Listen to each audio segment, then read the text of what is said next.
ஆன்மீகம் முத்தமிழில் புராணம். சிவபெருமானின் இடது பகுதி பார்வதியின் கண், வலது கண் கண்ணப்ப நாயனார் கொடுத்தது. நெற்றிக்கண்ணில் உள்ள பாதி தான் சிவனுக்குள்ளது. அப்போ சிவனுக்கும் உறுப்புகளில் முக்கண் என்றாலும் அரைக்கண்ணு தான் உண்டு. காரணம், இடது பக்கம் பார்வதிக்குள்ள கண், வலது பக்கம் கண்ணப்ப நாயனார் கொடுத்தது. அப்போ 2 கண்ணும் சிவபெருமானுக்கு சொந்தம் கிடையாது. அவருக்குள்ள நெற்றிக்கண்ணில், அதுவும் வலது பக்கம் உள்ள நெற்றிக்கண்ணு தான் பாதி கண்ணு தான் அது. அப்போ பார்வையில் குறைபாடு உள்ளவர் சிவன் என்ற அடிப்படையில் காளமேக புலவர் கணக்கிடப்பட்டுள்ளார். புராணத்தில் விஷ்ணு பகவான் ரெங்கமன்னார் அவதாரம் எடுத்து அவதாரத்தை முடிக்கும்போது ஆண்டாளை திருமணம் செய்ய கருட பகவானின் உதவியால் கருடனின் வாகனத்தில் ஏறி ரெங்கமன்னார் செல்லும் பொழுது, ஆண்டாள் இருப்பிடம் செல்லும் பொழுது, இறங்கும் தருணத்தில் கால் இடறி கை ஊனியதனால் ரெங்கமன்னாருக்கு இடதுபுறம் கை சுளுக்கி மடங்கியிருக்கும். காரணம், தெய்வமே பூமியில் சந்திரனில் கிடையாது, வியாழனில் கிடையாது, புதனில் கிடையாது, சனி கிரகத்தில் கிடையாது, சூரியனில் கிடையாது. பூமியில் வாழறதுக்கு மனிதனாகவோ அவதாரமாகவோ ஆதாரமாக வந்தால் அவர்களுக்கும் நிலம், நீர், நெருப்பு, காற்று, ஆகாயம் சார்ந்த காரணிகள் மூலம் தட்பவெப்ப நிலையினால் உடல் உறுப்புகள் பலகீனமடையவும் பலப்படுத்தவும் வாய்ப்பு உண்டு என்பதற்காகவே புராணத்தில் சிவபெருமானுக்கு அரைக்கண் என்ற குறைபாடு. விஷ்ணு பகவான் அவதாரமான ரெங்கமன்னாருக்கு ஆண்டாளை மணமுடிக்கும் போது கருடாழ்வாரின் உதவியால் வரும்பொழுது, கருடாழ்வார் வாகனத்திலிருந்து இறங்கும் பொழுது ரெங்கமன்னார் கால் இடறி இடது கையை ஊன இடது கையின் சுளுக்கு ஏற்பட்டது. இதனால் இடது கை மடக்கை அடிப்படையில் தான் இன்னும் ரெங்கமன்னார் ஆண்டாள் கருடன் அமைப்பில் புராணத்தில் கணக்கிடப்பட்டுள்ளது.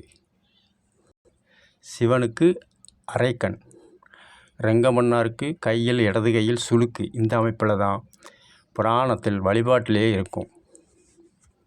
3வது, ஞானப்பழத்துக்காக சினம் கொண்டு இல்லறம் துறந்து துறவறம் மேற்கொண்ட தண்டாயுதபாணி என்று பெயர் பெற்ற முருகன் பழம் நீ என்ற அடிப்படையில் மலை ஏறும் பொழுது தெய்வமே பூமியில் வந்து வாழ்வாதாரத்தை அறநெறிப்படி வாழும் பொழுது அந்த கோட்பாடு கட்பட்டு நடக்க வேண்டும் என்பதை உணர்த்தவே பழனிமலை முருகனுக்கு இடுப்பு பகுதி தசை அழுத்தம் காரணமாக வளைந்திருக்கும்.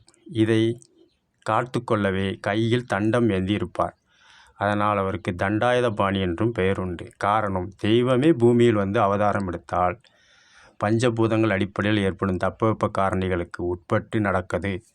மீறி செயல்பட்டால் உடல் உறுப்புகள் பாதிப்பு ஏற்படும் என்பதை உணர்த்தவே தண்டாயுதபாணி இடுப்பு வளைந்து தண்டம் ஏந்து பழனிமலையில் மலை மீது இருக்கிறது. புராண பதிவேடு. தண்டம் என்றால் ஊன்றுகோல். பிருகுமுனிவர் மும்மூர்த்திகளை மட்டும் வணங்கும் குணம் உண்டவர். முப்பெரும் தேவியரை வணங்கும் குணம் இல்லாததனால் சாபத்தினால் பிருகுமுனிவர் யாகம் வளர்த்து முப்பெரும் தேவியர்களை கட்டுப்பாட்டுக்குள் கொண்டு வர யாகம் நடத்தும்போது அதை பார்வதி தேவி, சரஸ்வதி, லட்சுமி மூவரும் தடை செய்தனால், அதையும் மீறி யாகம் பாதியில் வந்தனால் அதிலிருந்து அரை குறை உள்ள அசுரன் தோன்றினான். அந்த அசுரனை அழிக்க முப்பெரும் தேவியராக ஒன்று சேர்ந்து பார்வதி அந்த அரைக்குறை அசுரனை விழுங்கி விடுவார். இதன் மூலம் அந்த அசுரத்தன்மையில் உள்ள குருதியின் இரத்தம் மாறி பார்வதி தேவி கருமை நிறமடைந்து விடுவாள். இதனால் குருதியிலும் தட்பவெப்பநிலை மாறும் பொழுது நிறம் சிகப்பு, பழுப்பு, செம்பழுப்பு, கருப்பு என்ற நிறம் மாறும். கண்களிலும் இதே போல மாறும். பழுப்பு நிறம், சிகப்பு நிறம், பச்சை நிறம் என்று கண்களிலும் 7 வண்ண கலர்கள் நவக்கிரகங்களோடு உள்ளும். இதை தான் தட்பவெப்பநிலைக்கு உட்பட்டு, கோட்பாட்டுக்கு உட்பட்டு தெய்வமே நடக்கவில்லை என்றால் அவர்களுக்கும் பூமியில், நிலவில் கிடையாது, சூரியனில் கிடையாது, வியாழனில் கிடையாது, சனி கிரகத்தில் கிடையாது, பூமியில் வாழ்கிறதுக்கு தான் ஆன்மீகம். அந்த கோட்பாடு படி தான் கருமாரியாக மாறி அவதாரமாக காட்சியளித்து இன்னும் புராண பதிவேட்டில் உள்ளது. இது உடல் உறுப்பில் பலகீனம் என்ற குறைபாடு. கருமை நிறத்தில் உள்ள கருமாரி அம்மன். பிள்ளையார் அனலாசுரன் என்ற வெப்பம் சார்ந்த அசுரனை விழுங்கியதால் வெப்பக்காற்று என்ற ராகு, குளிர்காற்று என்ற கேது தன்மையில் உடலில் பருமன் ஏற்பட்டு வயிறு உப்புசம் ஏற்பட்டு தொப்பை என்ற கோர நிலையை அடைந்து உடல் பலகீனமடைந்தது. இதனால் விநாயகப் பெருமானுக்கு தொப்பை என்ற உடல் உபாதை ஏற்பட்டது. இந்த அடிப்படையில் தான் பிள்ளையாருக்கு தொப்பை என்பதை உருவாக்கிறது. இது உடல் உறுப்பு பலகீனம். தெய்வமே பூமியில் வந்து வாழ்ந்தாலும் அந்தந்த கட்டுப்பாட்டுக்கு உட்பட்டு தான் வாழ்ந்திருக்குது என்பதை எடுத்துக்காட்ட, அதை மீறினால் தெய்வமே ஆனாலும் பாதிக்கப்படும் உடல் உறுப்புகள் என்ற அடிப்படையில் இன்னும் வழிபாட்டில் மூலவர் விநாயகப் பெருமான் தொப்பை என்ற வடிவத்தில், குலதெய்வ வழிபாட்டில் சாஸ்தா இடம்பெயர்ந்ததால் உருவாக்கப்பட்ட பிரதி மாதிரி என்ற ஐயப்ப சாஸ்தா உருவாக்கி அந்த சபரிமலையில் காவலுக்காக வைத்திருந்தார்கள். மீண்டும் மூலவரான ஐயப்பர் வரும்போது இதில் யார் உண்மையான ஐயப்பன், யார் உருவாக்கப்பட்டவர் என்று தட்பவெப்பநிலையினால் மாறுபட்ட காரணத்தினால் அக்னியில் ஏற்படுத்தி அதில் வந்து ஊடுருவி வரும் பொழுது உண்மையான ஐயப்பர் வெளியில் வந்துட்டார். ஆனால் உருவாக்கப்பட்ட ஐயப்பர் பஞ்சபூதங்கள் அடிப்படையில் உடல் நிலை கருமை நிறம் மாறிவிட்டது. அதனால் சபரிமலை சாஸ்தா ஆலயத்தில் காவல் தெய்வமாக ஐயப்ப சுவாமி என்ற மூலவரும் அதே உருவம் கொண்ட கருப்பன் நிறம் கூடைய கருப்பசாமி என்ற காவல் தெய்வமும் உறுப்பு தெய்வ அடிப்படையில் பருவ காரணங்களால் தெய்வமே கட்டுப்பட்டு நடந்ததற்கு என்பதை உணர்த்தவே சபரிமலையில் காவல் தெய்வம் கருப்பசாமி. காரணம், பஞ்சபூதங்கள் அடிப்படையில் பூமியில் வாழ வியாழன், சந்திரன், சூரியன், சனி கிரகம் இல்லை, நாம் வாழறது பூமியில். அங்கே ஏற்படக்கூடிய தட்பவெப்பநிலையை உள்வாங்கி அதற்கேற்றபடி தான் உணவுகளை உண்டு சரி செய்ய வேண்டும்.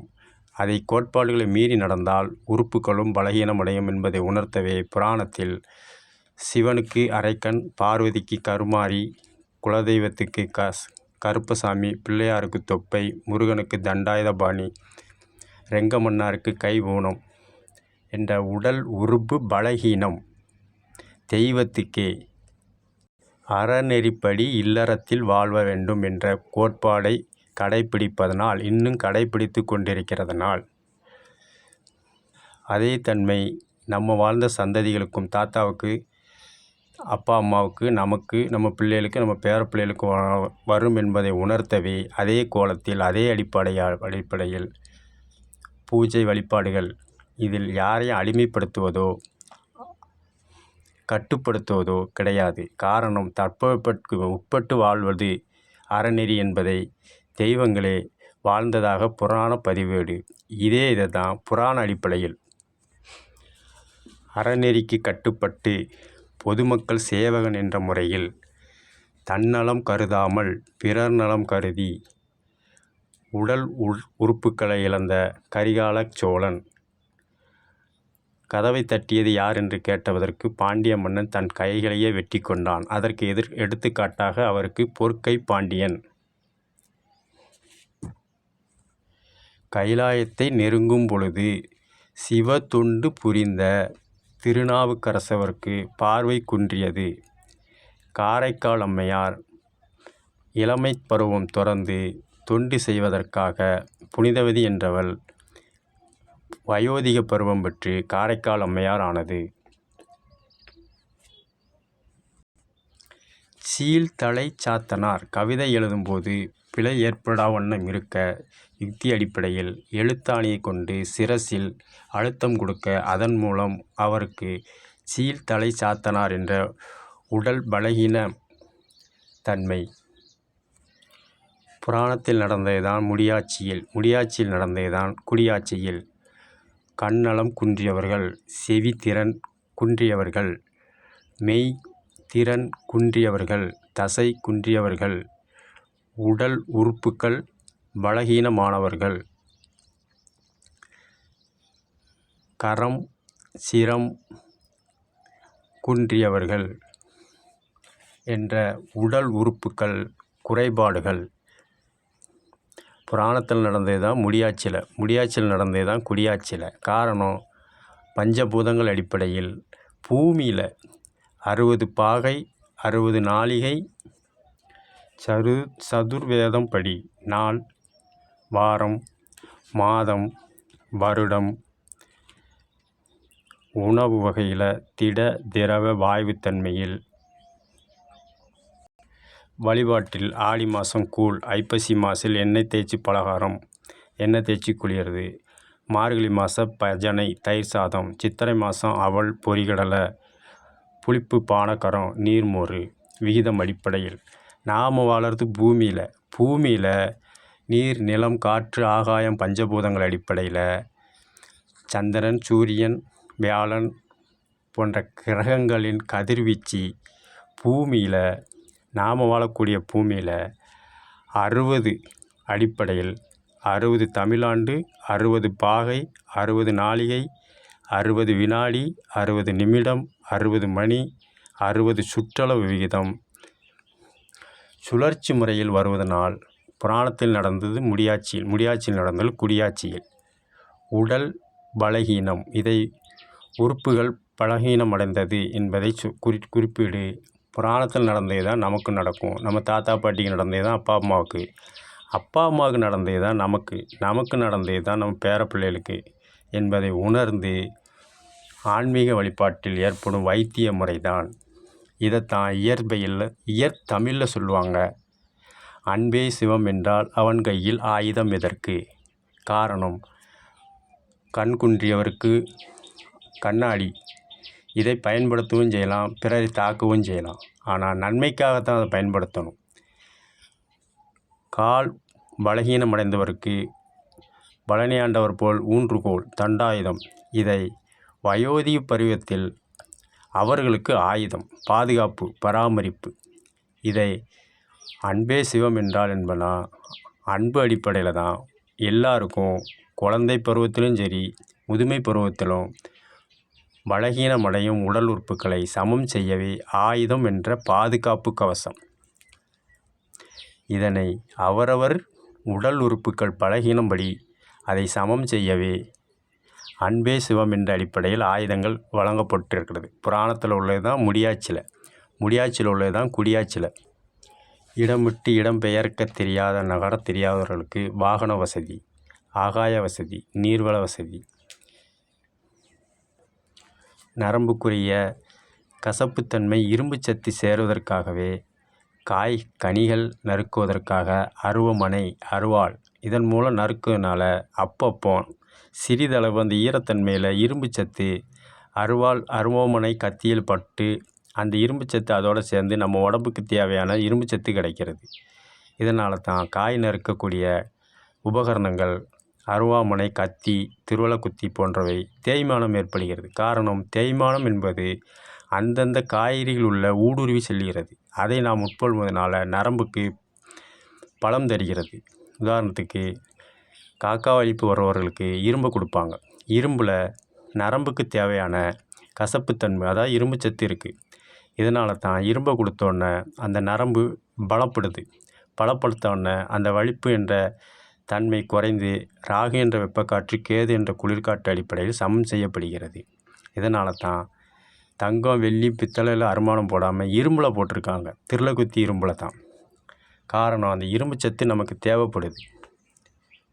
மண்பானையில் உள்ள சத்து நமக்கு தேவைப்படுறதுனால மண்பானை சமையல், கல்லில் உள்ள தன்மை தேவைப்படுறதுனால வெப்பக்காற்று, மண்பானை குளிர்காற்று, கேது என்ற குளிர்காற்று மண்பானை, ராகு என்ற வெப்பக்காற்று கல் சார்ந்த உப்புச்சாடி ஊறுகாய்ச்சாடி இதன் மூலியம் நமக்கு தேவையான வெப்பக்காற்று குளிர்காற்று தெரிகிறது. இது பூரா ஆயுதம். அன்பே சிவம் என்றால் ஆயுதம் எதற்கு என்றால் இது ஐயப்பாட்டு வினா, சந்தேகத்துக்குரிய கேள்வி. தமிழ் அடிப்படையில் எடுக்கணும், ஆன்மீக வழிப்படையில் எடுக்கணும். ஆன்மீகத்திலையும் நம்பிக்கை வேணும், தமிழ்லேயும் நம்பிக்கை வேணும். ரெண்டுலேயும் நம்பிக்கை இல்லாமல் பிற மொழியிலிருந்து வந்தவங்களுக்கு இது உணர வாய்ப்புகள் கிடையாது. தமிழர்களுக்காக தமிழர்கள் முன்னோர்கள் எழுதி வச்சது. தமிழ் பற்றும் வேணும், ஆன்மீக பற்றும் வேணும். இந்த அடிப்படையில் தான் உபகரணங்கள் கூட ஆயுதங்கள் கூட அவரவர் பாதுகாப்புக்கும் பராமரிப்புக்கும் வழங்கப்பட்டிருக்கிறது. இதை யாரும் பழி வாங்கவோ அடிமைத்தனம் படுத்தவோ கிடையாது. காரணம் பிற மொழியில் வந்தவர்களால் வரும்படும் குளறுபடிக்கு தான் காரணம்.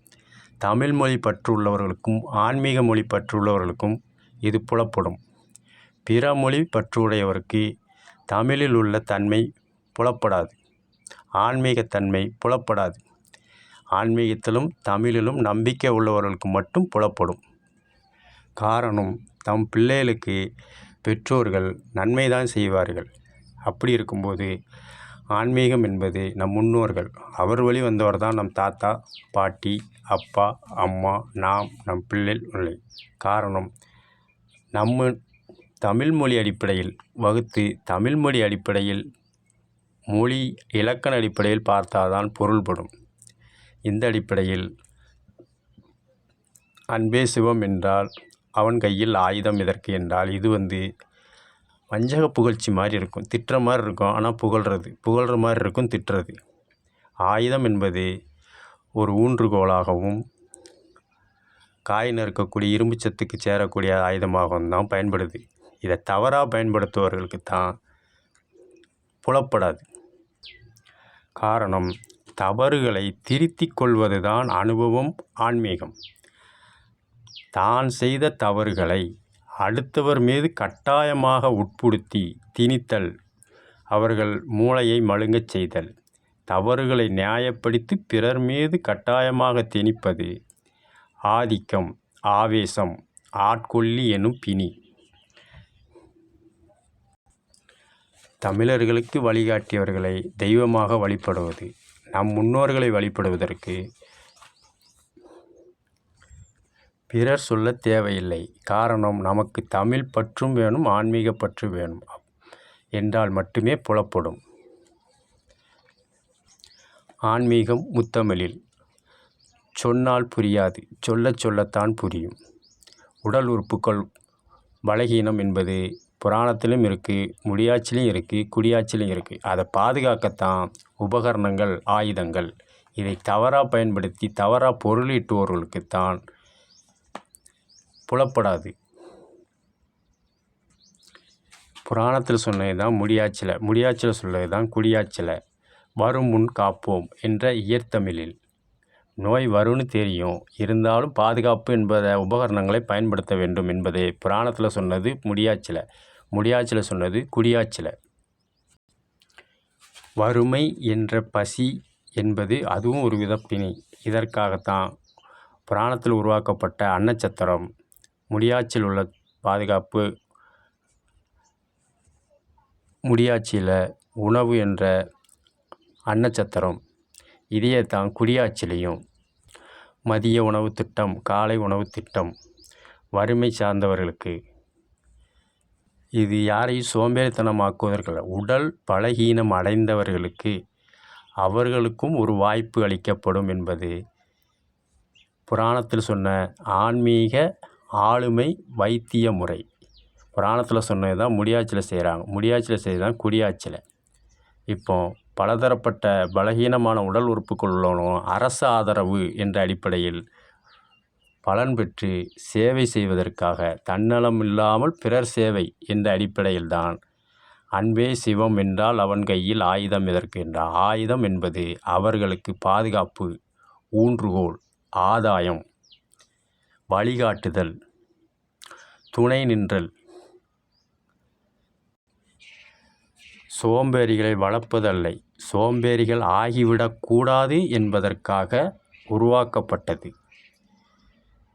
காரணம் அவரவர்களுக்கென்று அவரவருக்கு ஒரு திறமை உண்டு. அதை வெளிப்படுத்தக்கு தேவைப்படும் உபகரணங்களை அரசு என்ற அடிப்படையில் புராணம், முடியாட்சி, குடியாட்சியில் வழங்கும்போது அவர்கள் தேவை பூர்த்தியாகி தன்னலம் கருதாமல் பிறர் நலத்துக்காக நம்மளைப் போல் இன்னும் எத்தனை பார்வையற்றவர்கள், எத்தனை ஊனமுற்றவர்கள், எத்தனை உடல் உறுப்புகள் பாதிக்கப்பட்டவர்கள் என்று உணர்ந்து அதற்குரிய நல்வழிகளை மேலும் மிகைப்படுத்தி வகை செய்வார் என்பதற்காகவே ஆன்மீக முத்தமிழ். சொன்னால் புரியாது, சொல்லச் சொல்லத்தான் புரியும். புராணத்தில் வழிபாடுடைய சுற்றி வருதல், உரல், மத்து, கடைதல் போன்றவை இடுப்பு, முதுகு, தோள்பட்டை, நுரையீரல், இதயம், வயிறு, முன்னிலை பெருக்கி, மகப்பேறு, தசை, குருதி, மூளை வளர்ச்சி பெறுவதற்காகவே உரல்ல இடிக்கிறது, அம்மியில் அரைக்கிறது, மாவு ஆட்டுறது, தயிர் கடையிறது. இது போக மன உளைச்சல் இல்லாமல் மனதிற்கும் உடலுக்கும் வலிமை சேர்க்க நடைப்பயிற்சி. இந்த அடிப்படையில் ஆலயங்களை அதன் சுற்றளவு அடிப்படையில் 3, 6, 9, 11, 21, 101, 108 என்ற மூலக்கூறுப்படி இதை கூட்டுத்தொகை பார்த்தா அவரவர் உடலுக்கு ஏற்ற தசை, அடர்த்தி, வலிமை, ஊந்துதல் கிடைக்கும் என்பதற்காக கல்யாணம் ஆதரவுக்கு இந்த சுற்று, கல்யாணம் ஆகாமல் குழந்தை பேர் பெறுவர்களுக்கு இந்த சுற்று, பள்ளி பருவம் உள்ளவருக்கு சுற்று என்ற அடிப்படையில் ஆலயத்தை பிரகாரம் நடைப்பயிற்சியை அன்றே பூமியில் வாழ்கிறதுக்கு, நாம் வாழ்கிறது பூமியில், சந்திரனில் வாழலை, செவ்வாயில் வாழலை, சூரியனில் வாழலை, பூமியில் வாழ்கிறதுக்கு என்னவோ அந்த அடிப்படையில் தான் பிரகாரத்தை கூட வகைப்படுத்தி உள்ளவர்கள் நம் ஆன்மீக முத்தமிழில் உள்ள மூதாதாயர்கள் தமிழ் மொழி அடிப்படையில். மேலும் பூமியில் வாழ்வதற்கு பூமியில் ஏற்ற தட்பவெப்ப நிலை என்பதன் அடிப்படையில் ஓருயிர் தாவரமானது அது ஆயுள் காலம் முடிஞ்சோடனே கட்டை என்ற அடிப்படையில் குச்சியாக மாறுகிறது. மீனினங்களும் பச்சை இனங்களும் அதன் மரணத்துக்கு பின்னு உப்பு சார்ந்த எலும்பு முள் எனவும் பயன்படுகிறது. விலங்குகளும் மனிதர்களும் இறந்த பிறகு பற்கள், எலும்புக்கூடுகள் என்ற பூமி சார்ந்த உப்புத்தன்மையில் தான் வெளிப்படுகிறது. காரணம், நாம் பூமியில் வாழ்கிறதுனால அந்த தன்மை தான் வெளிப்படும்.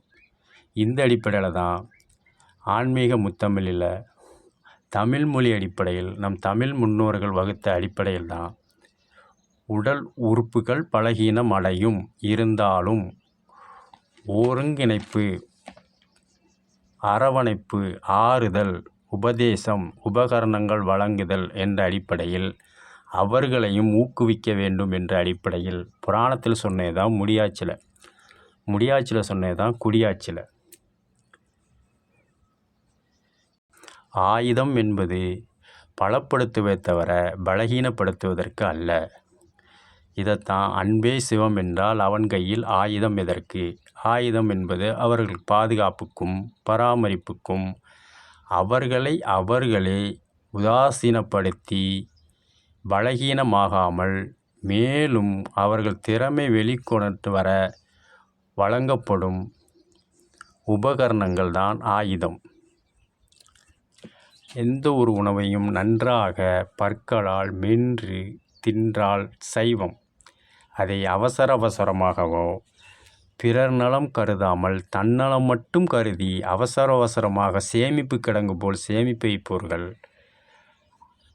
பற்களால் மென்றி சவைக்காமல் அரைகுறையாக விழுங்கும்போது அந்த உணவு அசைவம் என்ற அடிப்படையில் உபாதைகளை உருவாக்குகிறது. ஆகையால் பற்கள் என்பதை நன்கு மென்று தின்பதற்காக இதுவும் ஒருவித ஆயுதம்.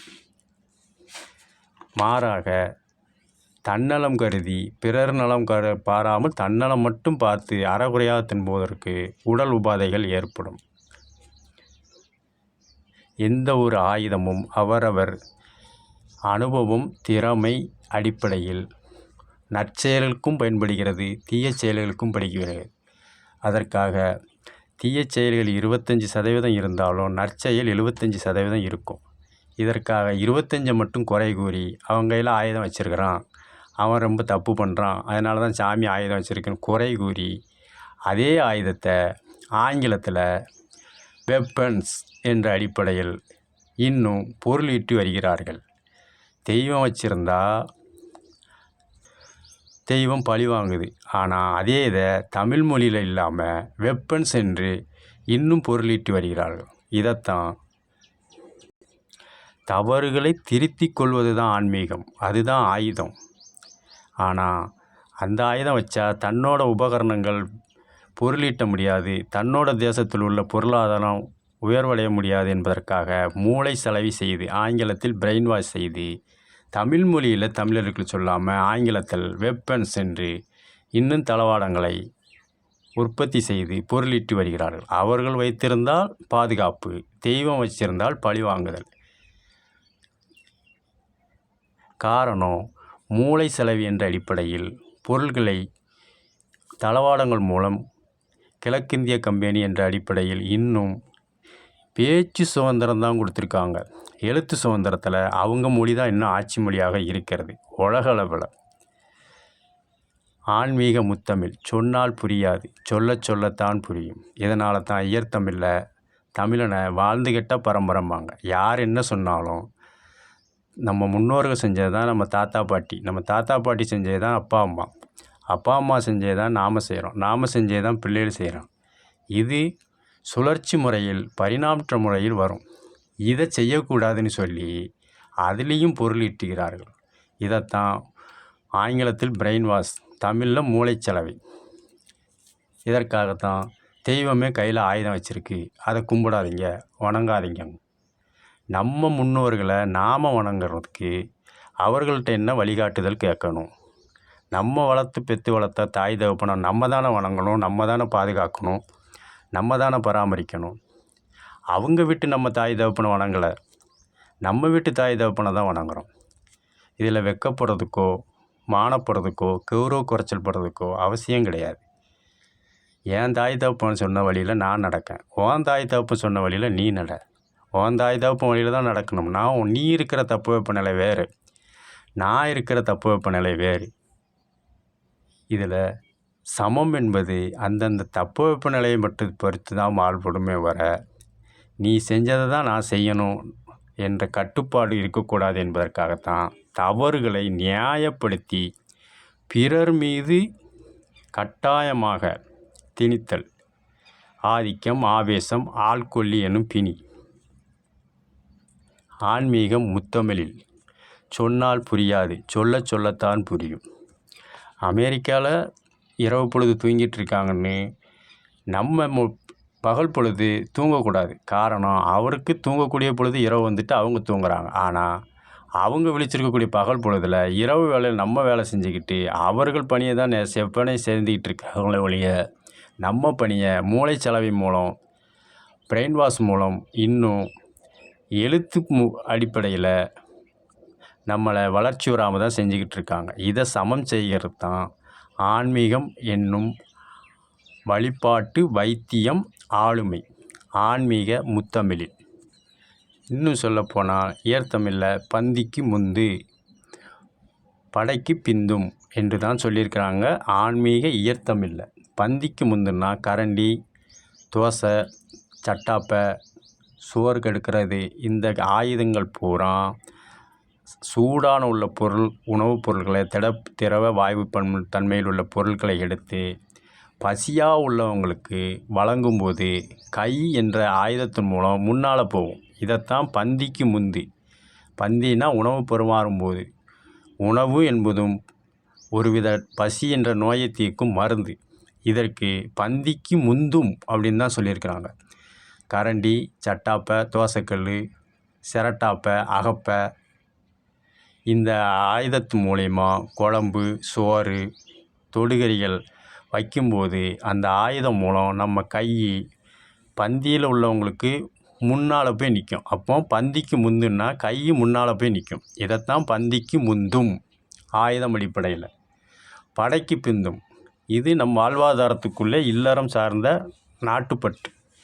அதே இது பிரதேசத்திலிருந்து நம்மளை அடிமை கொள்ள போர், யுத்தம்,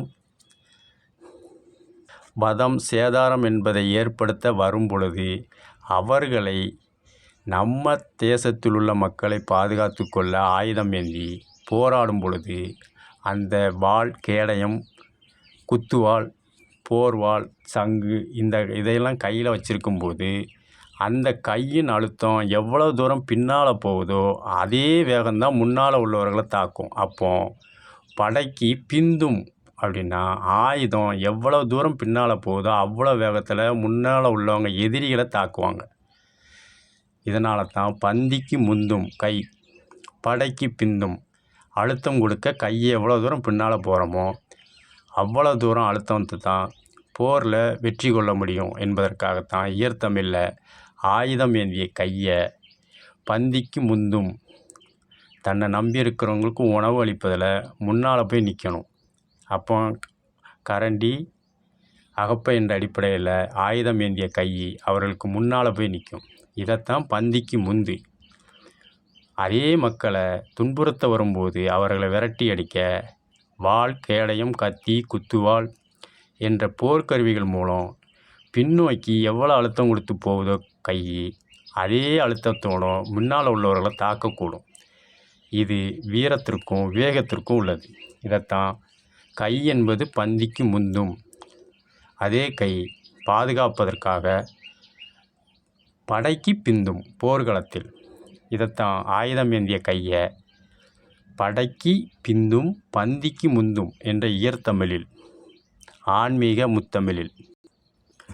நடைப்பயிற்சி என்பது ஒரு மைல் தூரத்திற்கு 60 நிமிடத்திற்கு குழந்தை முதுமை பருவம் உடல் தசை பற்று வீதம் அடிப்படையில் அவரவர் அழுத்த அடிப்படையில் கடந்தால்தான் நடைப்பயிற்சி. இதை கூட ஆலயங்களில் வழிபாட்டு முறையில் சுற்றுமுறையை வலம் வருவதை சொல்லுவாங்க.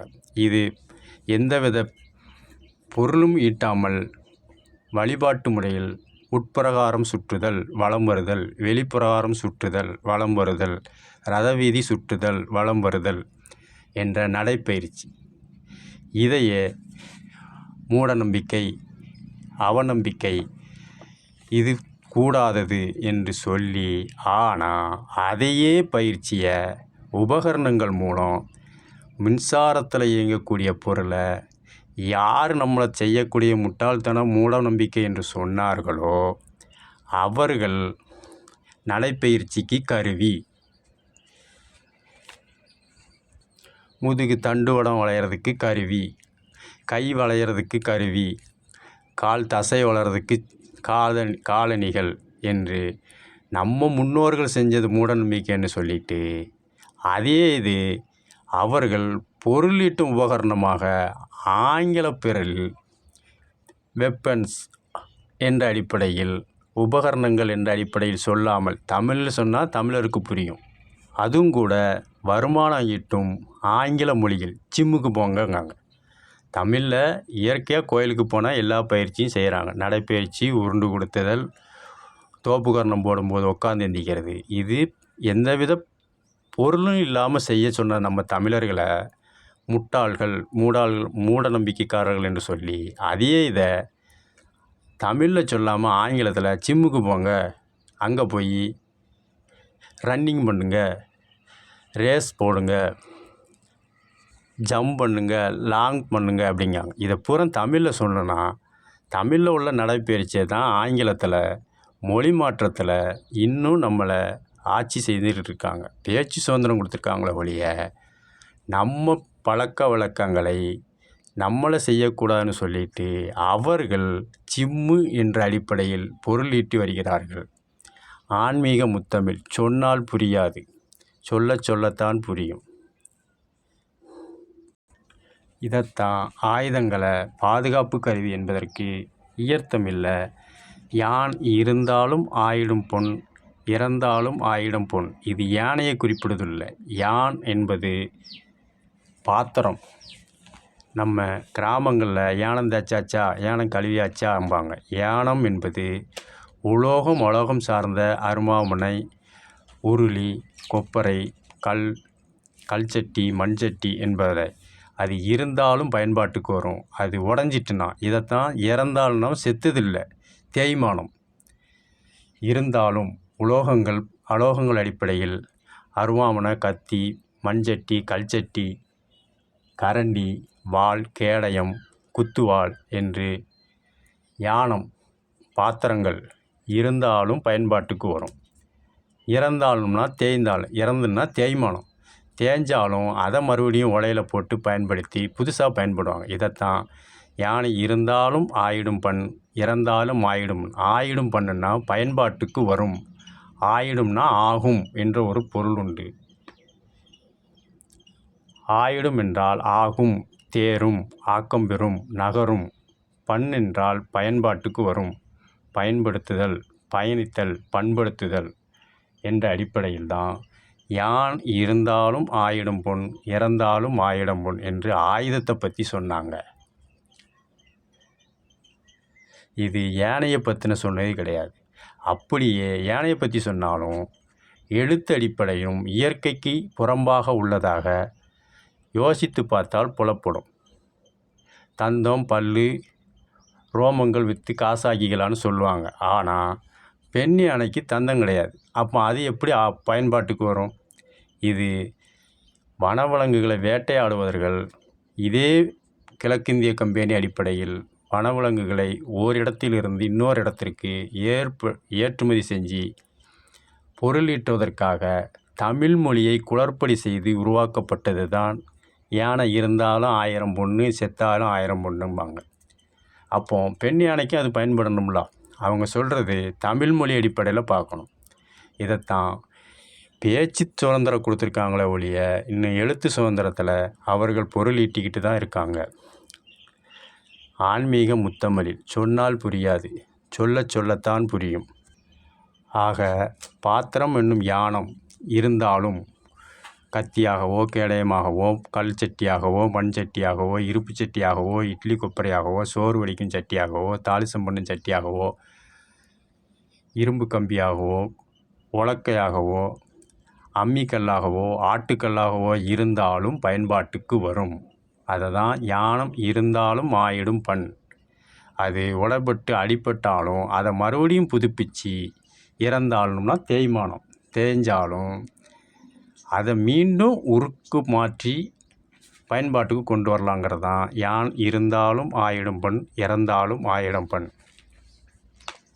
இயற்கைக்கு மாறாக சொன்னது தான் யானை இருந்தாலும் பொண்ணு, இறந்தாலும் 1000 பொண்ணு, இருந்தாலும் 1000 பொண்ணும்பாங்க. அப்போ பெண் யானைக்கு பொருந்தாது, இது இயற்கைக்கு மாறாக உள்ளது. ஆகையினால் இதை ஆங்கிலத்தில் தமிழில் மூளை செலவை ஆங்கிலத்தில் பிரெயின் வாஷ் என்ற அடிப்படையில் பொருளீட்டும் வன விலங்கு வேட்டையாடுதல். இந்த அடிப்படையிலும் நம் தமிழ் அடிப்படையில் உள்ள பொருளாதாரத்தை சீர்குலைத்து அவர்கள் பொருளீட்டுகிறார்கள். யானம் தேய்ச்சாச்சா, யானம் கழுவியாச்சா, யானத்தை தொடச்சாச்சா, யானத்தை ஒதுக்கி போடு, யானத்தை அப்புறப்படுத்துன்னு தான் சொல்லியிருக்காங்களோ இல்லையா. யானம் என்பது பாத்திரம். இதை யானை என்று மொழி அடிப்படையில் பொருள் ஈட்டுவது இன்னும் கிழக்கிந்திய கம்பெனி அடிப்படையில் தான். காரணம், தமிழ் பற்று இல்லாதவர்கள், ஆன்மீக பற்று இல்லாதவர்களுக்கு புலப்படாது. இதற்கு புலப்பட தமிழ் மீதும் பற்று வேணும், ஆன்மீகத்தை மீதும் பற்று வேணும். இதைத்தான் அன்பே சிவம் என்றால் அவன் கையில் ஆயுதம் எதற்கு. ஆயுதம் என்பது தற்காப்பு கருவியை தவிர தன்னலம் கருதாமல் பிறர் நலனுக்காக வழங்கப்படும் உபகரணம்.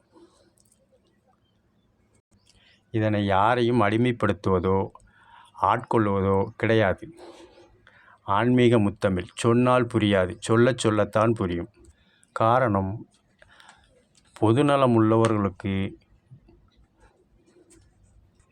அறநெறிக்கு மீறி பூமியில் தெய்வமே வாழ்ந்தாலும் அதற்கு கட்டுப்பட்டு நடக்க வேண்டும் என்பதற்காகவே சிவபெருமான் வரத்தை கொடுத்து சிவனிடமிருந்து தப்பிக்க அரளி முட்டுக்குள் தன்னைத்தானே வருத்தி கொள்ளார். இதைத்தான் முடியாட்சியில் ஒரு தவறு செய்தவர்களை அவர்களை திருந்துவதற்காக தனிமைப்படுத்துதல், சீர்திருத்தம் என்ற சிறைவாசம், இதையேத்தான் குடியாட்சியில் அவர்களை திருத்துவதற்காக ஆயுதம் ஏந்தி தவறான வழியில் செல்வதாலும் இருப்பதற்காக பாதுகாப்பு சீர்திருத்த பள்ளி, சிறைச்சாலை, பாதுகாப்பு நலன் கருதி குறிப்பிட்ட நாளிகையில் சிறையில் வைத்தல். புராணத்தில் நடந்தது தான் முடியாட்சியில் நடந்தது தான் குடியாட்சியில். பேர் தான் மாறுத ஒழிய ஆன்மீகம் என்பது ஆளுமை வைத்திய முறை. ஆன்மீக முத்தமிழ் சொன்னால் புரியாது, சொல்லத்தான் புரியும். இதைத்தான் இசைத்தமிழில் என்னை பார்த்தா பரிகாசம், எனக்குத்தானா சிறைவாசம், எண்ணி பார்த்தா உறவாடும், திருமணம் முடிந்து விட்டா குடும்ப தண்டனை, மனிதன் வாழ்வே சிறைவாசம், பொருள் தேடி அலையும் போது அலையும் தண்டனை, வரவும் செலவும் மீறினால் வாழ்க்கை தண்டனை, நல்லவனா வாழ்ந்தாலும் நிம்மதியில்லை, கள்ளனாக மாறினாலும் கண்டது தொல்லை, அல்லும் பகலும் பாடுபட்டும் ஆறுதல் இல்லை, சொல்லப்போனால் துன்பம்தானே மனித தண்டனை, வையகத்தில் பொய்யும் மெய்யும் மூடும் தண்டனை என்பதை செண்பகத்தீவு என்ற இசைத்தமிழில், செண்பகத்தீவு என்று நாடகத்தமிழில் சிறைவாசம் பற்றி ஆன்மீக முத்தமிழ் சொன்னால் புரியாது, சொல்லத்தான் புரியும். ஆன்மீக முத்தமிழில்